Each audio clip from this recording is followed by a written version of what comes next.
On va prendre une minute pour comprendre comment calculer la dérivée d'une fonction à partir de l'exemple f de x égale x3 moins 2x plus 1 facteur de x2 moins 3x plus 4. C'est parti. On prouve d'abord que la fonction f est dérivable, ici comme un produit de fonctions polynômes qui sont dérivables sur R. On passe ensuite au calcul. Ici f n'est pas une fonction élémentaire du cours, on ne peut pas trouver sa dérivée directement. On va donc la décomposer comme le produit de x3 moins 2x plus 1, qu'on va nommer u de x, et x2 moins 3x plus 4, qu'on nomme v de x. Cette fois, u et v sont bien des fonctions élémentaires du cours, et on peut calculer leur dérivée.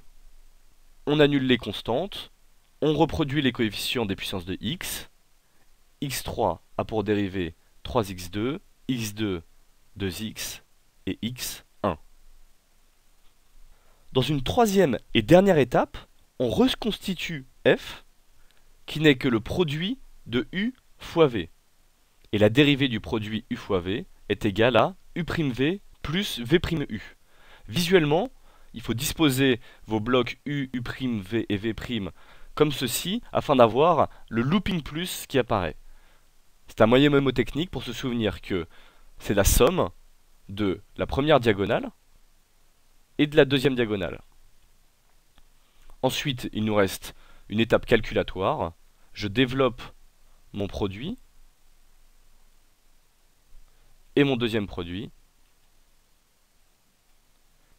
On regroupe ensuite chacun des termes. On obtient. On procède donc par étapes. On prouve que f est dérivable. On décompose f en fonctions élémentaires dont on connaît la dérivée. Et enfin, on reconstitue f à l'aide des formules du cours. Ici, le looping plus pour le produit.